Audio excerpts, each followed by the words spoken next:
Today's video is all about the Sony 85mm prime f1.8. It's not the new f1.4 that's come out from G Master. This is their standard prime lens that's been out for quite a while now. This is a much cheaper alternative if you want that 85mm.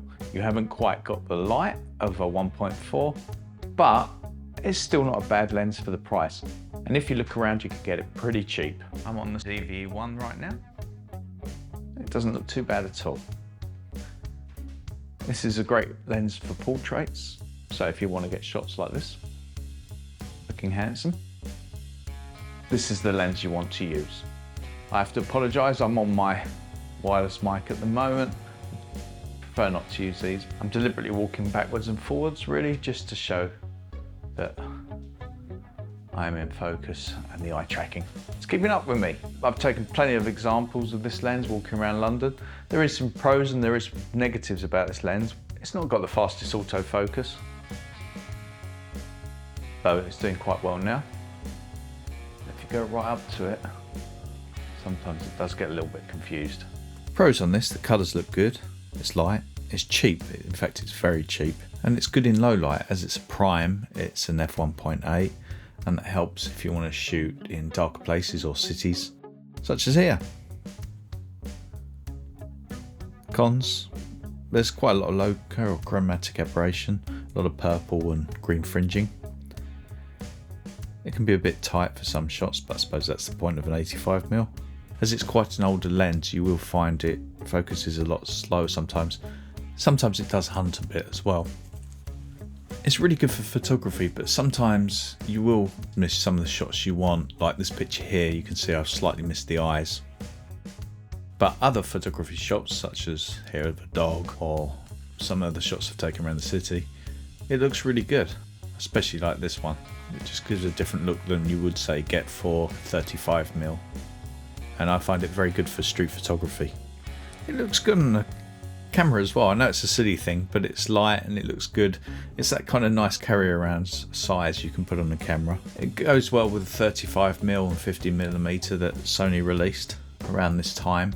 All the older lenses now, but still they have quite a nice look, and a lot of people really do swear by the 35mm version. In this test here, you can see the colour fringing as I move backwards and forwards on the text and pictures. You can see the green and the purple colour fringing.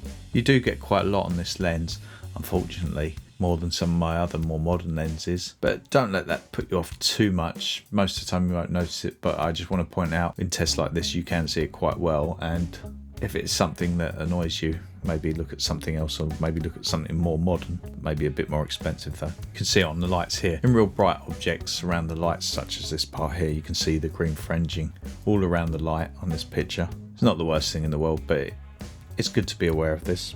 And to be honest, most vintage lenses or older lenses, even some modern lenses now that are much more expensive, do have this kind of aberrations or colour fringing. On the actual lens itself, it has a focus hold button.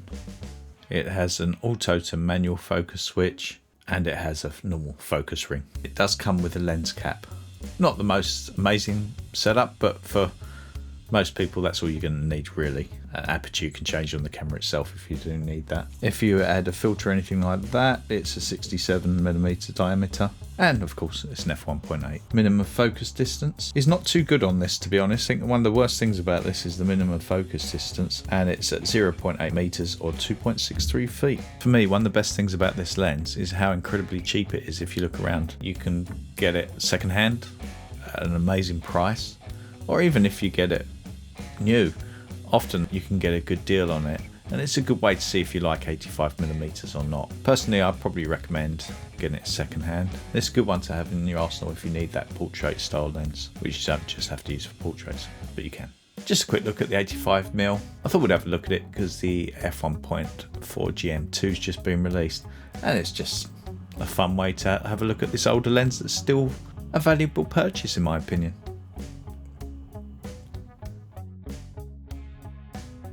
Okay, anyway, thank you very much. Hope you enjoyed the video.